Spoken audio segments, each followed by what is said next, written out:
Hello, everyone, and welcome to We Go Boldly, the podcast where we celebrate women stepping into their power and living their most authentic lives.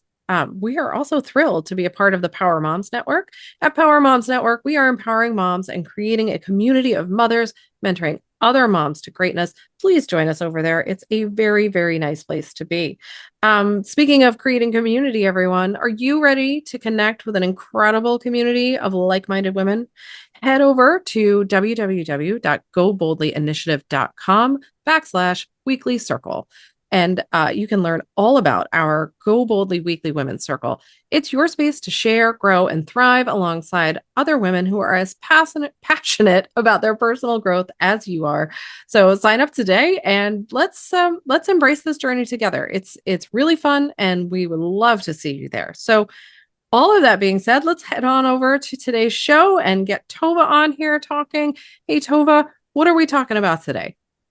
So today we are talking about grieving and regret, which admittedly doesn't sound like a really joyful and exciting way to jump into the new year, but it is incredibly important both as we step into January 2025 and both as we look ahead to our new season where we're talking about writing our own story, learning about grieving and regret, learning how to grieve can be so important when it comes to not so much letting go of what's behind us, but maybe not getting bogged down in what Yeah. the could have been, what didn't happen.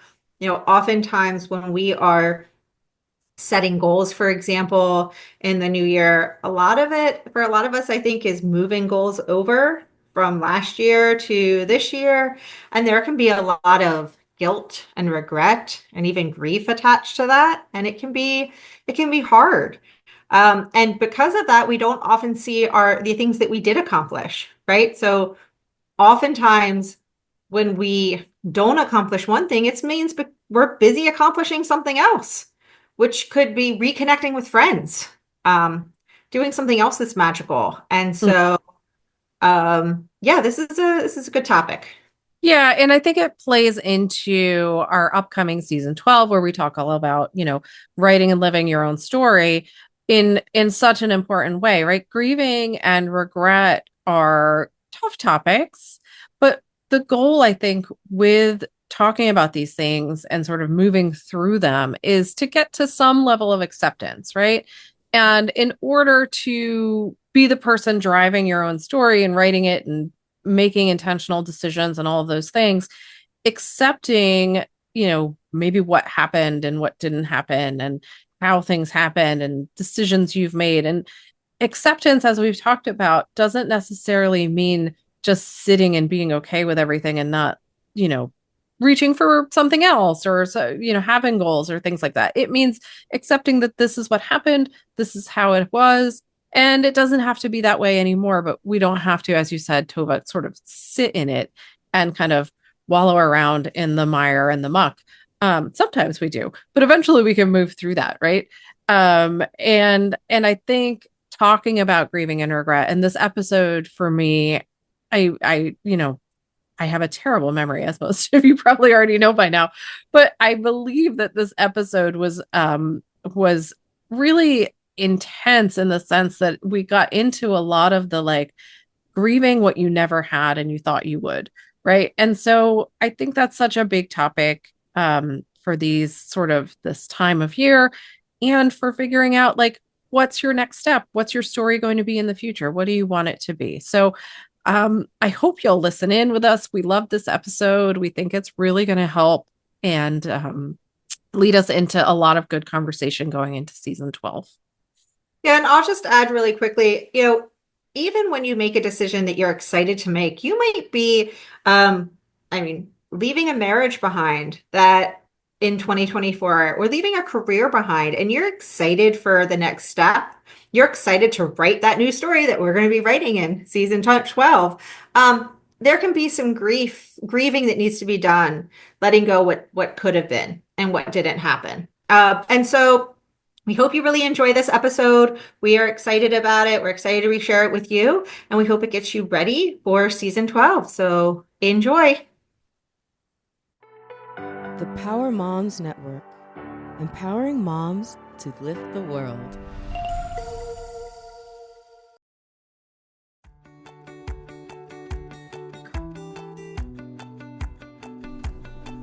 Welcome. I'm Riley Karsh. I'm Tova Kopan. We are thrilled to bring you the We Go Boldly podcast. Let's talk big burning questions, life changes, and maybe a bit of personal business. Let's be bold and brave together. Are you ready? I am. Here comes the show.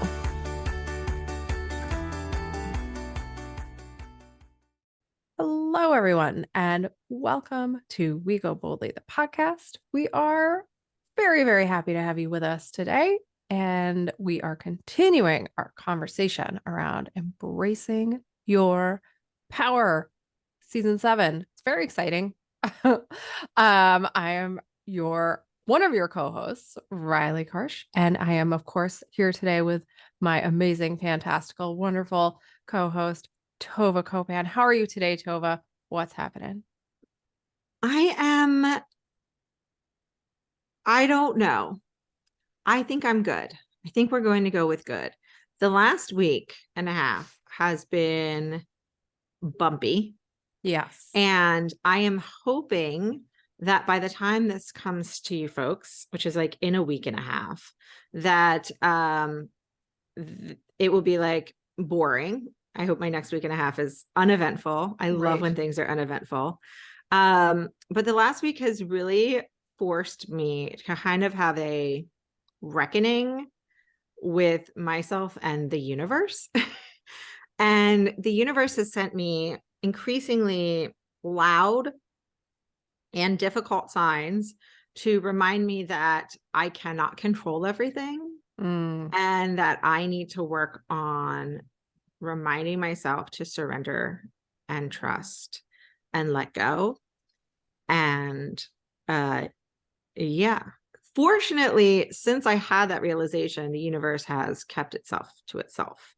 And now that we're like trying to work together again, it has ceased sending at least the significantly large stuff. Well, that's So good. it's been my journey over the last week and a half. And Okay. like I said, I would like that to, I hear you, universe. I'm doing the meditations. I've gone back to meditations like that I did way at the beginning of my meditating journey. And I'm listening. And I'm working on it. Oh, that's really all we can do, right? Is Yeah. listen and try to let go and see what happens. Yeah. But I hear you. This is a rough time of year for me, and not particularly because of the holidays. It's just it I don't know. Maybe it's the energy this time of year. I don't know what it is. But I think it's good in that we are doing our next workshop. Is it our next workshop or the one after that? One of our upcoming workshops that we're doing is on energetic boundaries. And I'm glad we're doing it because I think I need to strengthen mine. I think I need to Yes. go back and be like, oh, right. This is something I usually do all year long. And then for whatever reason, in the like fall into winter season, mine start to crumble and it's not good for my mental health. Um, and I find this happens every single year. So I'm glad we're doing that workshop because it's like well timed and it's going to remind me to get myself together and replenish those boundaries and get myself, strengthened and reorganized mentally. Well, and it's interesting because workshops around boundaries, especially these energetic boundaries, like I think somebody might think, well, that has to do with control. And what it actually has to No. do with recognizing that there are things you cannot control. And so I too could probably benefit from these, is just realizing like what is not in my control Right. and what is in my control. Right. And focusing on what is actually in your control and sort of fortifying those aspects and allowing the other things to fall away, right? And to be what they're going to be. And that's the interesting aspect of it. When you're fighting against that, it becomes very uncomfortable. And like you said, the universe starts being like, no, no, no, that's not going to work. We're not going to go that way.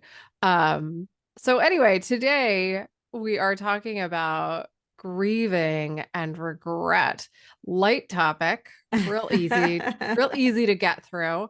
In all seriousness, when we talk about embracing your power and living your full life, being who you are, your authentic, truest, most honest version of yourself, it's necessary to examine this topic. It's necessary to look at your life, yourself, and recognize that grief and regret can, I don't want to say get in the way of, but can hinder Yeah. your ability to embrace your power if you are not being honest about your grieving and regret, right? It's not that the grief and the regret itself gets in the way of embracing your power. It's the lack of honesty about the grief and regret, right? So I think that's a nuance that I want to set at the outset. It's everybody grieves, everybody has regrets, everybody struggles, and everybody has these heavy moments in their life. It's, are you being honest about it? Are you being aware of it? Are you looking at it? Are you allowing it to happen? Or are you trying to, stick it in a box and never look at it and never address it? And that's the nuance that is, I think, the most important thing to take away from this conversation we're about to dive into. Yeah, and it's something that I think, like you said, the honesty is the key here, and recognizing that. And this is something that I experienced with you in real time this summer, where you're realizing that some of your feelings might not be anger towards a disappointment, but could be grief about what happened. And so I think there are some situations, someone dies and you grieve them, and it can be a clean, I'm sad because they died, I am grieving them. And like you can very easily connect those dots. But other times there is a loss of some other kind that is hidden behind other feelings. And so you're not able to grieve it because you don't know that the grief needs to happen. And with a lot of grieving, even with the loss of somebody, that there can be anger related to it. There's all sorts of things that happen. And this whole season is about us figuring out what we need to do so that we can take those steps to embrace our power. And it recognizes that it's one big, cycle. It's one big, or Jeremy Bearimy, depending on, how you envision it, where you're just going to have to keep reminding yourself that like this decision or this reaction doesn't have to be guided by grief. Or maybe the decision you made before was guided by grief. Who knows what it is? But anyway, we can just hop right in with some definitions. Yes. Love a definition. So here are some definitions to help. And so regret, we're talking about grief, we're talking about regret. Regret is deep sorrow, especially that's caused, now it says by someone's death. That seems to be the go-to in the grief and regret world. But also a deep and poignant distress caused by or is if by bereavement. But when you pull back a little, regret is often what we experience when we look back and we realize that we did something or something happened and we realized we could have or should have handled the situation differently. The problem with that, of course, and we'll get to this more after we get through the definitions, is that we are looking at it from the information that we have now, not the information that we had then. And I just want to highlight not just the information, but the space, the geographic location, the distance, the maturity. the mental health, like everything is different today than it was in the moment that you made the choice that you're regretting, right? Or the whatever it is that you're regretting. So I think it's really important to bear that in mind. And I say that for myself as much as anyone else, because we all have regrets. I don't know anyone that has zero regrets in their life. Right. So grief is a feeling of sadness, repentance, or disappointment over something that has happened or been done. And then grief, the verb, that was grief, the noun, but grief, the verb is to feel sad or repentant or disappointed over something that has happened. Now, when you start the research on grief and regret, it is lots of reading about how to deal with regret related to someone's death. And that's the grief. But then when you dig a little deeper, I found this world of self-grieving. And that is when we experience adversity, the brain has a tendency to create false stories in order to make sense of our suffering. And it causes grief. And so the problem of that, and the example that they gave is like, if you are neglected by your parents, as children, we want to look up to our parents. We want them to be perfect. We want, in our own minds, right? We want all of these things and beliefs to have. So as kids, we're not going to recognize that we were neglected by our parents. Instead, we might carry something with us like, I'm a bad person. I am unlovable. I'm deserving of this. And we put it on ourselves. And so I thought this was such a good example of why it is so important to make sure that you take these steps to deal with your grief. Because if you are carrying that thought, even subconsciously, into your adulthood and into your life that I am unlovable, that's going to land you in boatloads of bad situations, relationships, careers, just all sorts of bad places. And you might not even be willing to carry or to recognize that that's what's happened. But it's when you look back and you look at your experience or your childhood and you're like, oh, I was neglected.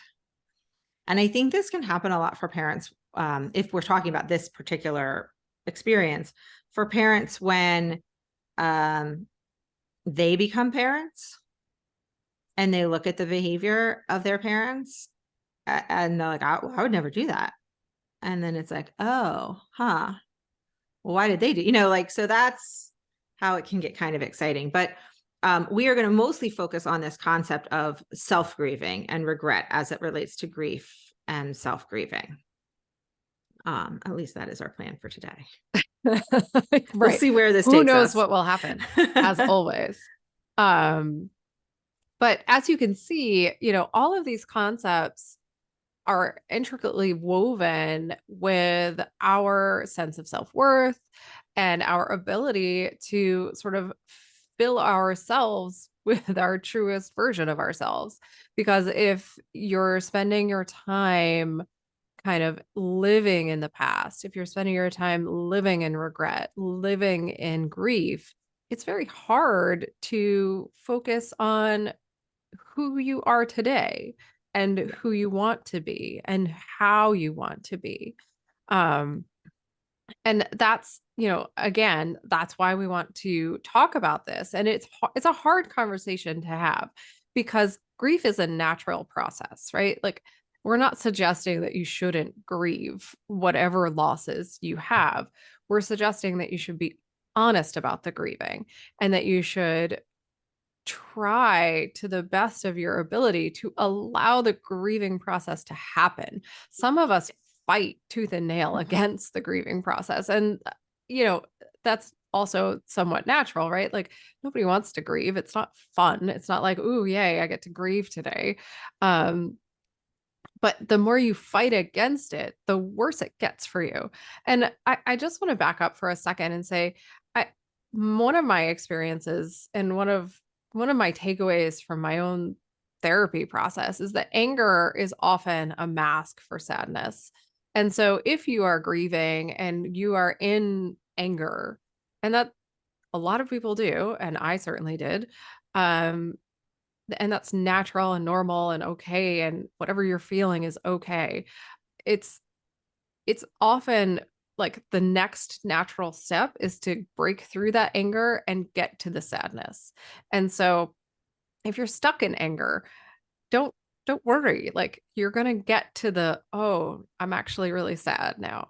Like and then once you get to the sad, maybe you'll go back to the anger. So grief is one of those things where you sort of work through all the stages and all the steps, and you sort of like sometimes you mosey back and forth between all of them. and Right. and that's just how it happens. And if somebody's telling you you're not grieving right, like do not listen to them. That there is no right way to grieve. It's interesting because in some of my research, they actually said, like, when you're talking about this concept of self-grieving, there isn't a blueprint for how to do it. It's not, we have blueprints for how to grieve someone who has passed away. Not that grief feels the same for everybody, but we have a funeral or a memorial, or like there are these steps that like society has said this is what you do when somebody passes away. And those steps don't exist when you're self-grieving. And Right. I want to point out something you said. You said we're not saying grief is bad. I think we're saying the opposite. Yeah. Like grief is good, but what we want to happen, and I say that because I think grief is an honest feeling. And look at, like, if you've ever been around a young child and the child doesn't get what they want and they have a tantrum, they're sad that they didn't get what they want, but they're also 3. And so they're not going to say, I am sad that I didn't get what I wanted. It's a disappointment. I'm struggling handling that.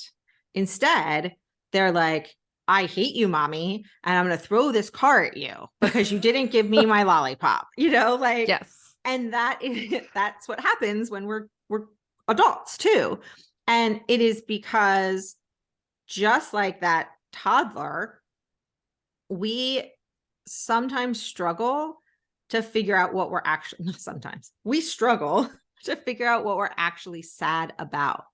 And so I think the take home of this could be, we want you to be honest with yourself about what you're grieving. Yeah. And, I think of, if you've lost a parent, and I have not, so this is conjecture. But I do know in research that I've done, like in college, that there's a lot of feelings of abandonment when you lose a parent. So your parent dies, a car accident, something horrible, cancer. I mean, it's always horrible. Something completely not their fault. And you have those normal feelings of sadness, of missing them. But you could also get feelings of anger because you were abandoned. And it is not I have not had those feelings because I've had that experience, but I've had other feelings where I'm feeling things that I don't like that I'm feeling, that I'm uncomfortable feeling. I don't want to be angry. You don't want to be angry at a parent who has died to no fault of their own, but you still have these feelings of abandonment. And I think, so then it's very confusing. And so what we're saying is, even in like a way less extreme example, you need to take the time to figure out what your feelings actually are. Because like we've always said, you need to feel your feelings, but it doesn't benefit you to feel like, I don't want to say the wrong feelings, but like misplaced feelings. It's not, now it might help you get to the underlying feelings, but it takes a lot of self-reflection, and often self-reflection that does not make you feel good. Yeah.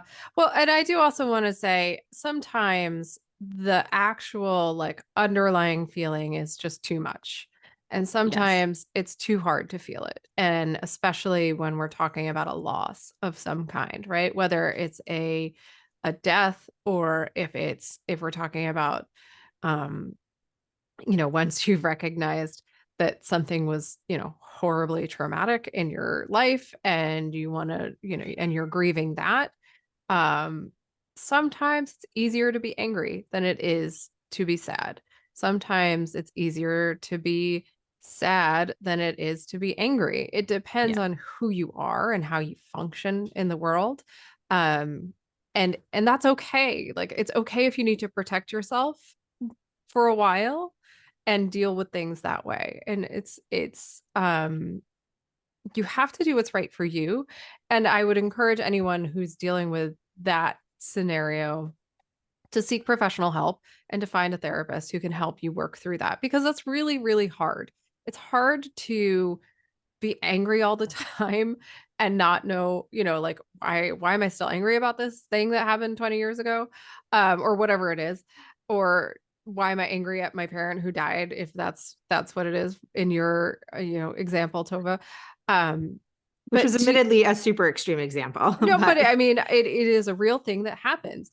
And so finding someone you can work through that with is essential and something that I certainly would encourage you to do. But I think it's important to recognize that when we are experiencing a feeling and we don't know where it's coming from or why it's so extreme, it's good to look at it and try and sort of work through what maybe it's covering up or what else is going on. And it's okay if it's covering up something that you're not ready to explore, but at that point it's really, really good to find somebody to help you work through that. well, and we need to take a quick break. But before we do, I think what you said is so important. Just recognizing that sometimes your reaction isn't proportional to whatever happened and it's confusing to you is like a huge step of going like, well, why did that make me so angry? Like, I'm so angry about this. And it could be something that, you would say doesn't even matter to you, but you're just so angry and realizing like, I'm clearly angry about something else. I don't know what it is.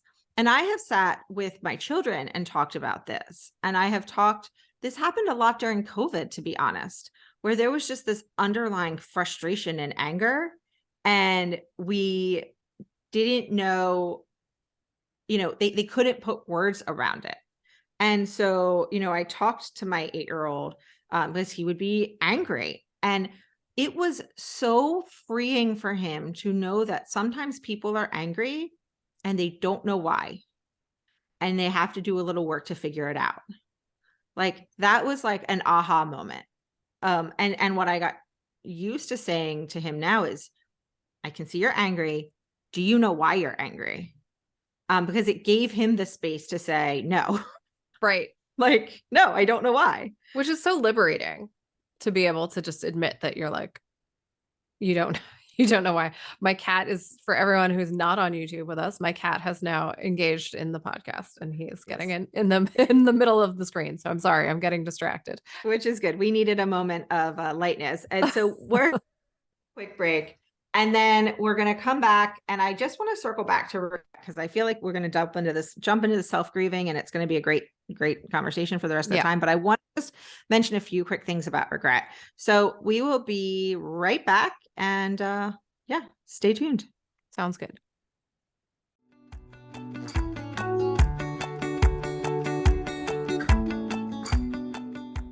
Tova here. I'll admit, when I think of a coach, I immediately think knee-high socks, whistles, and clipboards. Is it because I love Ted Lasso? Maybe. I mean, I think it's a good look for you, if I'm being honest. Thanks, I think. Anyway, that's not the kind of coaching we want to talk to you all about. True. We are talking about life and transition coaching, though I do still love a clipboard and a tube sock. Both Riley and I are lucky to have worked with incredible coaches throughout our lives. Before that, though, we struggled with where to start, believing in what coaching could really do for us, and, of course, putting ourselves first. Taking the leap and working with our coaches made all the difference. They gave us direction and support when we needed it most. Now, we are fortunate enough to be coaches ourselves, and we're excited to pay it forward. We can help you figure out where to start, create a roadmap, keep you accountable, and get to living your limitless life. Sounds pretty great. So if you want to figure out your next steps, check out our services at goboldlyinitiative.com/services. We can't wait to talk to you. Now, back to the show. Okay, so welcome back. Like I said, I just want to touch on some things about regret so that we kind of have a baseline. And there's something about regret that I thought was really interesting where it says that it compounds our feelings of grief.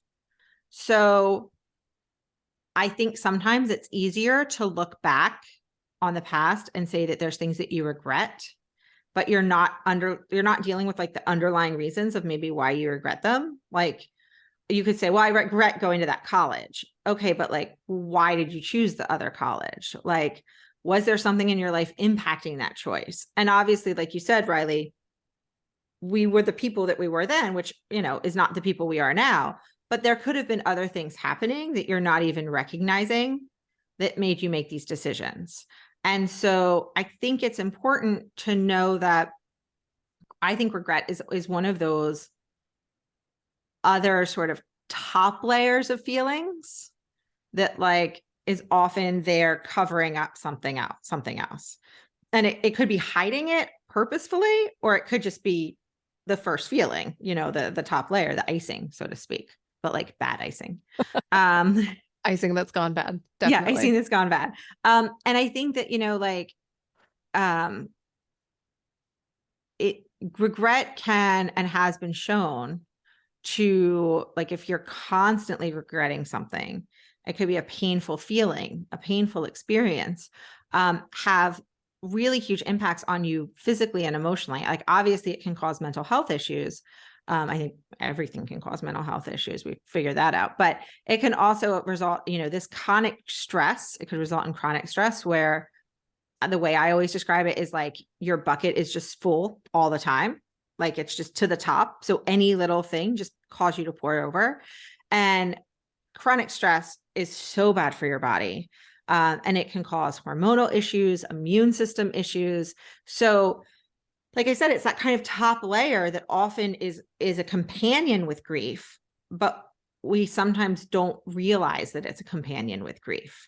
Because it is a lot easier to just look at ourselves and look at our own regret and look at our own behavior and take control and not realize that there's things we need to surrender to the universe, but also recognize that there's things that were outside of our control, especially when we're looking back on things that happened when we were kids.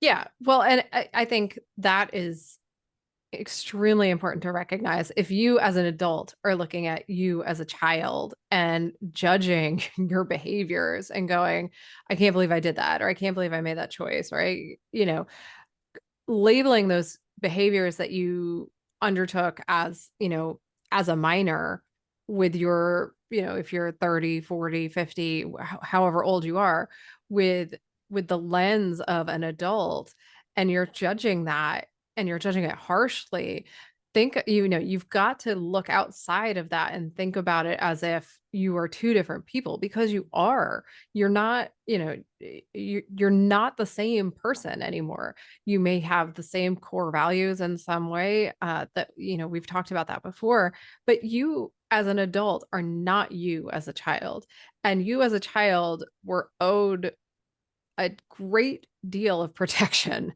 And if you did not get it, that is not your fault. And so to look back and suggest that in some way you failed, or you're bad, or you don't deserve love, or whatever negative aspect you're putting on yourself as a child, that's outrageous. And if it happened to a different child that was not actually you would say that is outrageous. So to do it to yourself is unfair. It's an unfair regret. Now you can grieve it, but grieving it is different than labeling yourself in some way that is negative, right? So again, it's a nuance that I think is really important that we start looking at. Like, if you're looking at your child self and going, bad, unworthy, unlovable, you know, whatever negative thing label you're applying, even your 20-year-old self, I mean, which I've done as a 40 something year old person. And I'd say excuse me. until your prefrontal cortex was developed. Right, right. And looked at those decisions and gone, oh gosh, like what a bad person. If you're doing that, you've I just encourage you to stop and think, would you do that to somebody who is not you? Well, so I know I don't talk a lot about my marriage on the podcast, and I let little, crumbles sort of fall out. And maybe we'll have a big podcast one day and maybe we won't. I have no idea. But I'm turning it over to the universe. But I have had the experience where, and I think others probably have too, and this was related to my marriage, which has a bunch of grief and regret wrapped up into it with a nice big smorgasbord. But where I would tell somebody else what was happening or what happened, and the look on their and I was saying things, I was like, it's not great. It's not great. This is happening. And the look of horror on their face is what started hitting me like, oh, because we normalize things. Right. We normalize so many things and don't feel guilty about it. We have to. We have to normalize things to be able to get out of bed and go to work and hug our kids. And as a child, to go to school To and survive. to survive. Normalizing is a survival skill. Mm-hmm. And it is something that we have to do. So there is no regret attached to that. But when you start peeling back the layers and you realize that what you experienced wasn't normal, and beyond that is not okay, that is when there are a lot of big emotions that happen. And that's when I'm like, go seek therapy. Or just don't do it by yourself. Like, right. It is, even if you're not ready for therapy mentally, or financially, or whatever the case may be, even having a close, not just one friend, but people to get that look of horror on their face, to help you recognize you would not be okay with that happening to someone else. You would be horrified. But when it happened to you, you normalized it. And one of the psychologists that I was reading said, we need to sometimes ask ourselves, especially when we have feelings of regret about stuff that happened when we were children, or anger about something, or sadness, and we haven't delved deeper to actually figure out what's going on. Ask ourselves, what am I believing right now? And is this true? Because there's so many stories that we told ourselves as a younger person, whether they're kids or 22, that helped us get through whatever we were trying to get through, that becomes fact to us. And it's not a fact. It becomes a truth and a reality. And we never re-examine it with our adult eyes. And so we need to take the time to challenge our memories and our perceptions of situations that have passed and see if they look different when we are seeing them from a hopefully more full, authentic version of ourselves. Because it can be, and then your mind explodes. Good luck with that. Right. And I do, we are talking in the extremes because, sometimes it's easier to explain things in extreme situations, but it is important to remember that any loss is a loss, and any loss as a child can be significant. And I'm not talking about loss as in the death of a person, but anything that you lose as a child, whether it's having to grow up sooner, whether it's having to take care of yourself, or, it could be even something that from the outside would seem less significant. If it's significant to you, it's significant. Yeah. This is one of those times where it's self-defined. It's what does it feel like to you? It doesn't matter what other people perceive. It matters how you perceive it.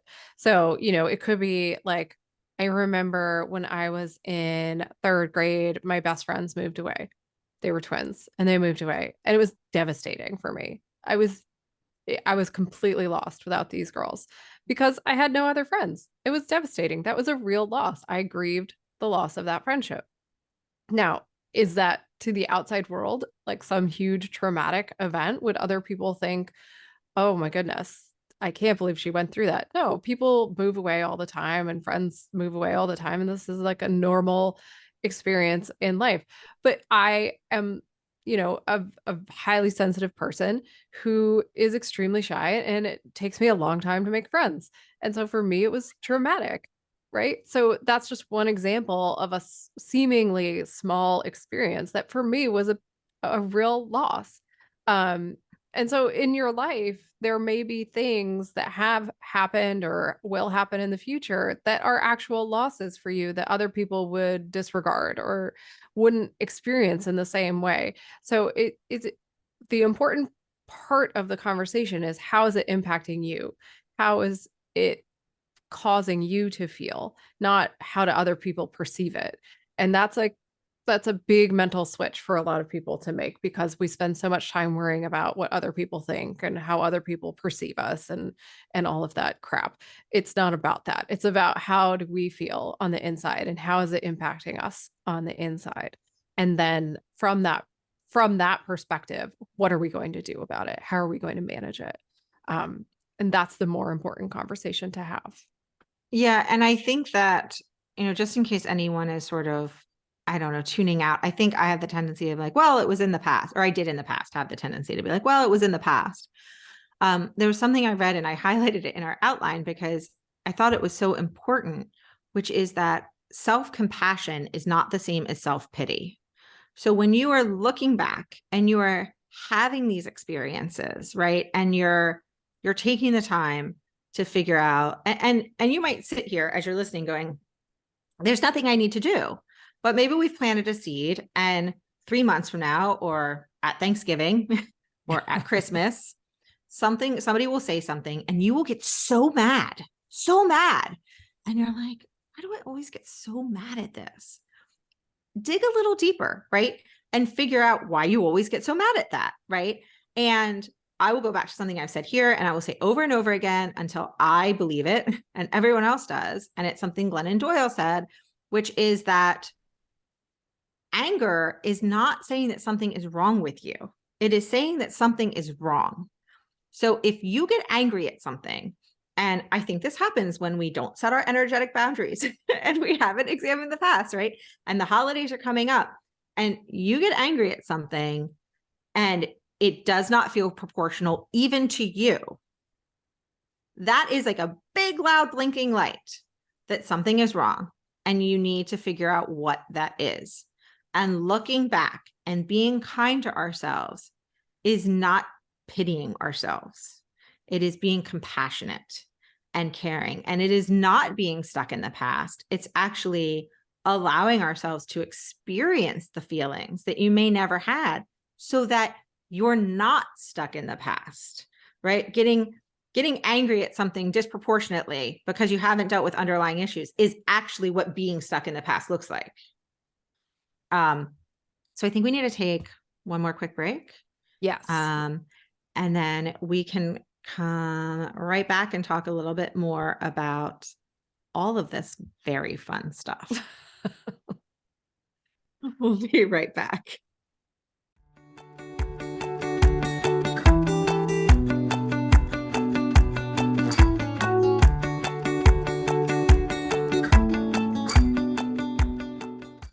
Know what I really love to do? Take baths, go for walks, read, drink margaritas, hike. Yeah, not what I was referring to. We're recording a commercial right now. I do, but I'm thinking outside the box, being adaptable. As I was saying, what I love to do is host our live monthly workshops. Oh, right. That's what we were talking about. Me too. They are a lot of fun to put together and host every month. And we can bring margaritas, so... Join us for live conversation as we get a bit deeper into topics near and dear to our hearts. We go through everything from self-care to setting boundaries. We share coaching tips, practical advice, and take questions from the audience. It's a whole lot of fun. Sign up for our newsletter today at goboldlyinitiative.com/contact to make sure you hear about all the upcoming Go Boldly workshops. You definitely don't want to miss out. Now, back to that show.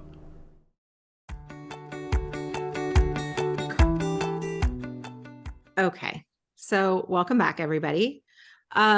We're talking about, we've kind of got to the heart of this concept of self-grieving, right? And I want to highlight, what you said again, Riley, just because we all need to hear it, which is it does not matter what anybody else thinks is worthy of grief or sadness or anger.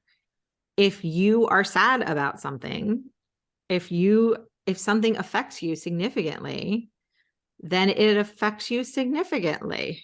And that's like full stop. That's it. Right. Oh, the fun thing about that also is you can pretend like it doesn't, but it's going to come back, right?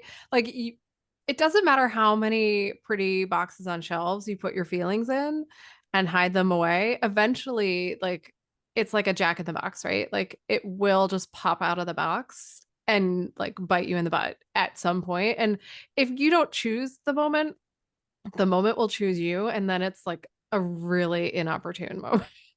Well, and I will just, so now this is obviously the past being like 5 days ago, right? So we're not talking about the past, but I got in a fender bender this week and it was scary and everybody was okay, but it was really scary.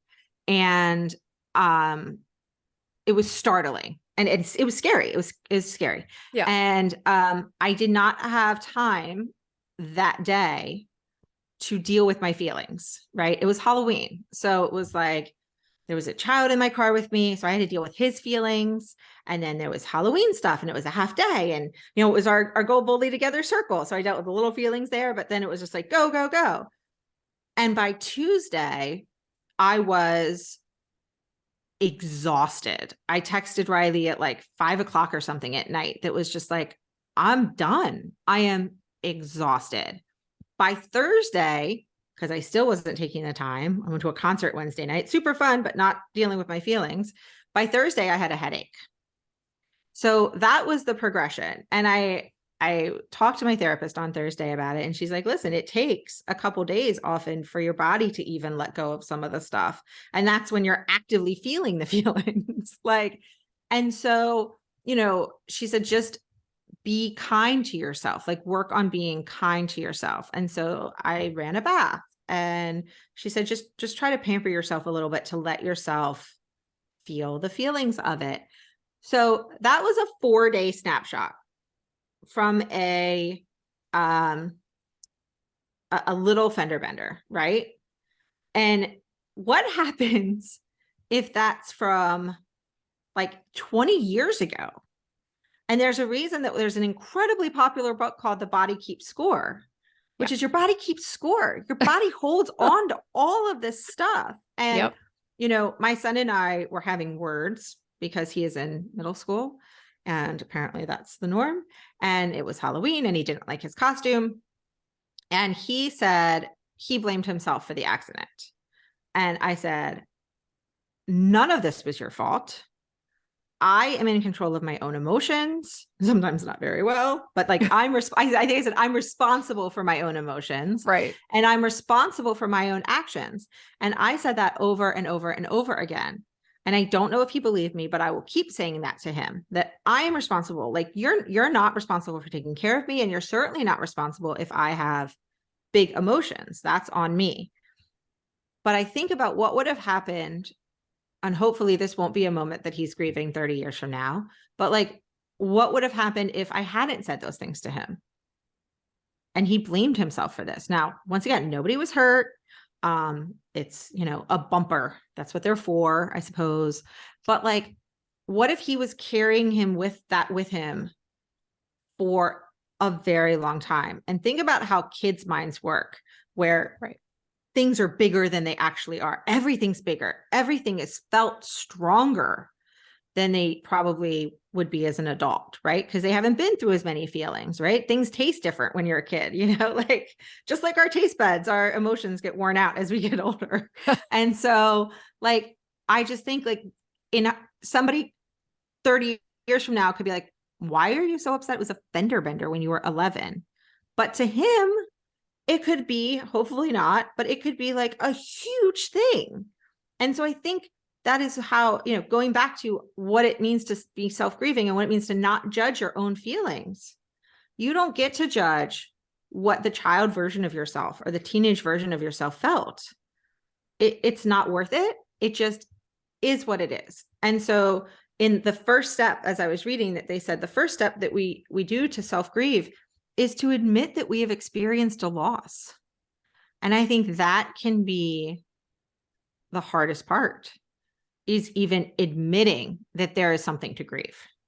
Yeah, I think that is absolutely the hardest part, because in that process, it may require you to admit that, your parents failed you, or that a system failed you in some way, or that, things weren't as perfect as you thought they were, or, that there's work to be done. I mean, there's so many things that may fall out after that one step, that it takes a lot of courage to take that first step and to say, yep, this happened and it actually wasn't normal, or it wasn't like Right. okay, or it didn't leave me feeling good. And that's a really scary first step to take, because you don't know where it's going to lead and you aren't in control of the outcome now. And to admit that, something happened and it's left you feeling somehow less than, right? Whatever that less than is is a really hard thing to do.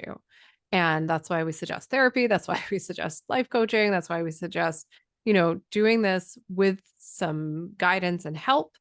Because it is hard, it is scary, and it can feel overwhelming. However, it's extraordinarily satisfying once you Mm-hmm. start the process and you actually see that there is space to move forward. You don't have to stay stuck in that place you were in 5, 10, 15, 20 years ago, right? Because if you never start this process, you will always be that person you were on that day that whatever happened happened. You'll never get past being that person. And I think, and this is where I sort of had some aha moments that once again, Riley got to watch. When you're feeling anger towards the past or sad, whatever, towards the past, or, you've gotten far enough in the process and you're like, okay, I admit that something was wrong, right? Like something was wrong and I'm angry about it. But the next thing you want to say in your head is, but there's nothing I can do about it. There's nothing I can do about it. I can't change the past. And I think that's where a lot of us stop, right? And we kind of throw up our hands and we're like, I can't change the past.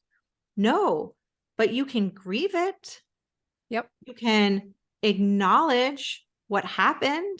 You can admit that something happened. You can admit that you experienced something that you shouldn't have experienced. And once again, this could be something that the outside world considers very, very small, a very small slight.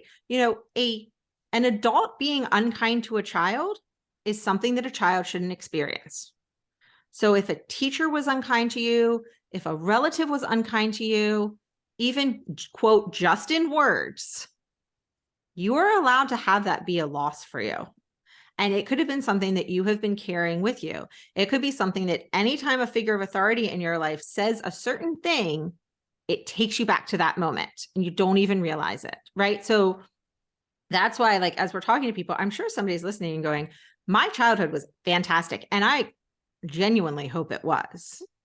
I really do. I hope you're like, none of this applies to me. That would be amazing. It would be awesome. So this is kind of just like keep your mind open though. If you ever think that your reactions are not proportionate to what something's happening, like if it just ever feels like, why does this always bother me so much? There's a reason. It's not just because some random thing always bothers you. There is an underlying reason. And it could be because somebody said something unkind to you as a child and you believed them and you carry it with you. And so, we need to acknowledge that these things happened in order to move on, and acknowledge that our feelings are valid and real. And you're not doing this so that you can change the past. You are doing this so you are not stuck in the past. You're doing it so you can move into the future, because the past is the past. It will not change. Right. That's it. And I would argue that by not addressing it, you're constantly trying to change the past. You are spending all of your time wishing for something that could never be, right? And you may not even be doing it consciously, but if you are stuck in the loop of repeating behavior patterns that will hopefully have a different outcome, but it's the same behavior pattern and it's never getting you a different outcome, then you're stuck in the past, right? Like if you had, an absentee father and you're constantly seeking out male attention, trying to, get a different outcome and you're never getting a different outcome, you're stuck in the past. If if that's what's happening. So instead of doing that, why don't we look at what happened, address it, grieve it, deal with the process, and then start a different behavior pattern. And then you're not stuck in the past anymore. Then you're actually, moving forward.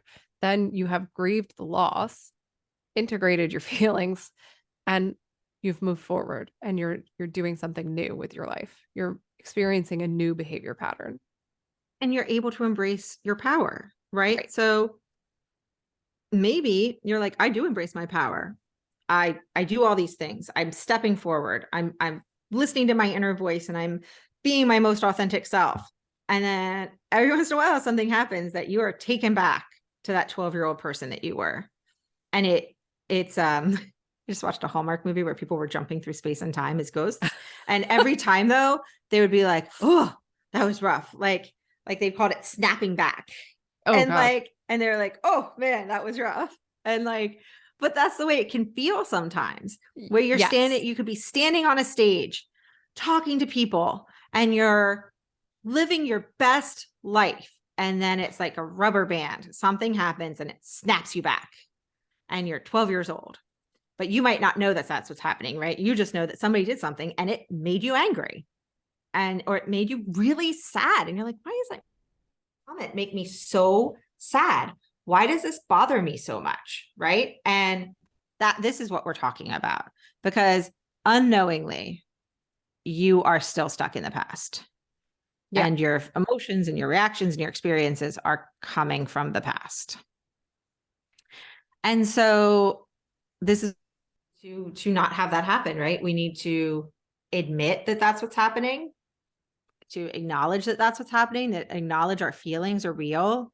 And then we need to try to, and I thought this was interesting, integrate our past experiences into our present reality, right? And the only way you can do that is if you're acknowledging that they exist and you acknowledge that they happened. But that's how it kind of all comes together. And that's also, if you're having physical reactions to things, that's also how you can heal your body. And whatever your body has been going through. Yeah. Even know your body was going through. Right. And then just go ahead, Toma. I was just going to say, I thought one of the interesting things was one of the other steps is so, so important is we need to adopt a sort of accepting and loving stance. We need to be kind to ourselves as we're going through this process. It is so important. And we need to allow ourselves to mourn and to honor the pain if that's what we need to do. Because it is very, very real. Yeah. I think that's one of the harder steps as well, right? Like I think you start and end with the hardest parts, which is always fun. But when you can learn to, I don't want to say love the pain, but you can, but that's what's coming to my brain. When you can learn to love the parts of yourself and your experiences and your life that built you into the person that you are now, even though you wouldn't necessarily choose for them to have happened, right? You wouldn't choose that again, right? You wouldn't necessarily Yeah. like have decided that this is the path you wanted to take. But if you can learn to love that part of yourself because you love who you are today, that's that's the integration. That's how you pull yourself all together, which is hard. I mean, I'm still working on it personally, and I think I will be Well, forever. and I thought so. I just listened this month to, or last month, I guess, to Viola Davis's book, her memoir, Mm, and it is phenomenal. And I highly recommend that you either read it or listen to it. But she talked about going to therapy, and she had a traumatic childhood. yes. Yeah. Lots of love, but lots of abuse and poverty and food insecurity and racism. I mean, just you Yeah. name it, she experienced it. And she was talking about her experiences, though, talking to her therapist and working through all of those feelings. And then kind of looking back on the younger Viola, the younger version of herself, and being so sad for that person. And at some point, though, as she got farther along in the process, her therapist said, why? Like when she felt those feelings, like, why are you still carrying that? She was a survivor. Like, and look at where you are now. Like, and once again, that was after a lot of therapy. This Right. was not the first conversation, but this is what you were talking about of looking at where you've come and how you got there. And this is not silver lining anything. This is like after you've done the hard work. But saying she was a survivor. She got through all of that. And look at who she became. Right. Look at who you are now. And we're going to celebrate her because we've taken the time to acknowledge the feelings and feel the feelings and also recognize they'll come back again because that's what they do. Yeah. Um, but we don't have to, you know, once you acknowledge the past, you can say, wow, look what I got through. Look what I did. Look what I handled. Look how what I turned that into. And that's not something you can do if you're not acknowledging and admitting your feelings in the past. Right. And it's a way to fully embrace your power Yeah. because your power is who you are, and who you are is derived from all of those experiences, the good, the bad, the neutral. And if you're not acknowledging the reality of your experiences, the honest, like messy truth of who you are and how you have grown through your life, then you're missing out, right? Because even those bad experiences, even the things that we don't want to talk about, even the things we don't want to share, even the things I don't want to share on this podcast Right. are the things that make up who we are and make us powerful and strong and fierce and warriors and loving and kind and courageous and all of the words that we want to apply to ourselves but maybe are too afraid to, or have been told that we shouldn't or think we shouldn't. And so once we start looking at that and acknowledging that that's really that's really what it is, right? That's really what got us to where we are today. It's not fear, it's in spite of fear. It's in spite of the hardships that we are where we are. And so embracing all of that is how we reach our power. Yeah. And it can be liberating. And it is necessary for, we've talked from the very beginning about living that limitless life. Yeah, And so I think it's time for homework. definitely. Um, and I have struggled to figure out what the homework is. because part of it is because, you know, we're all at different spots on this journey, right? And we are all just at different spots of where we are. And so there is something though that I think would benefit all of us. So I would, and it has to do, and it's a concept we didn't even talk about honestly that much, which is about grieving the person that you used to be. But I think this is something that we could all do and all benefit from.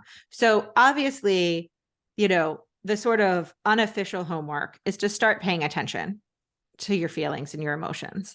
But it might, and honestly, Thanksgiving's next week. So this could be the perfect time for you to start paying attention to your feelings and your emotions. Yeah, for sure. So, or if you're listening to this after Thanksgiving, the holidays in general, right? So we're going to make that official homework. Let's just add that. Let's just say we all need to pay attention to our feelings and our emotions and be aware so we can start the process of realizing, is this reaction proportionate to whatever the thing that happened is?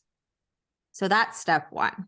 But the other thing that I think would be really good for us to do is to take some time. It said set aside an hour. I read this somewhere as something to do, and it said set aside an hour. I do not think that's realistic. I don't know who has an hour ever to do this, but take some time, 10 minutes if that's all you have.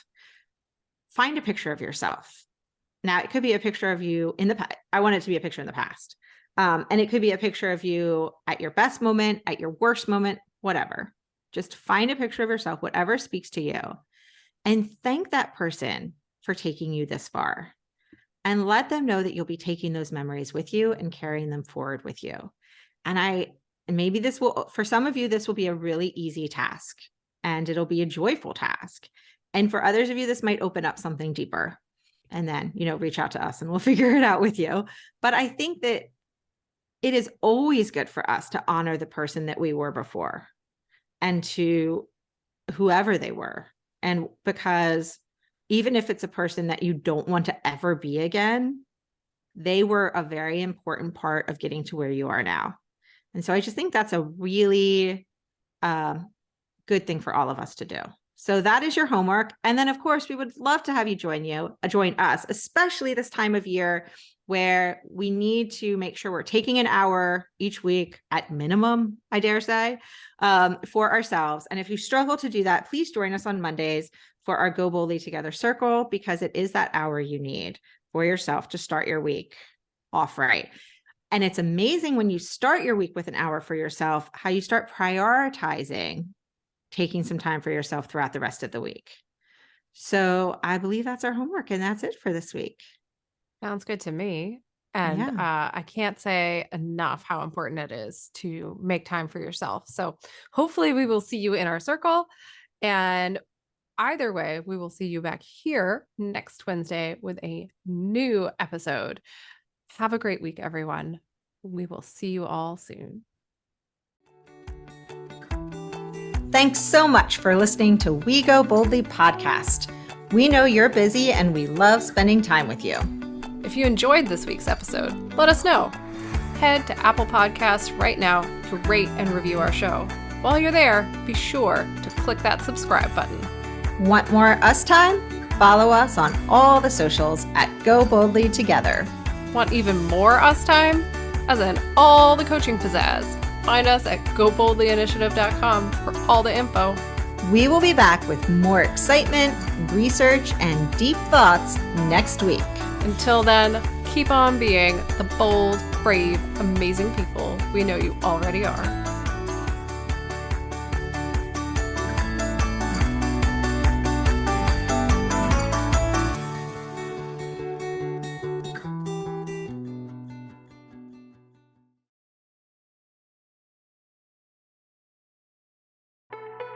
The Power Moms Network, empowering moms to lift the world.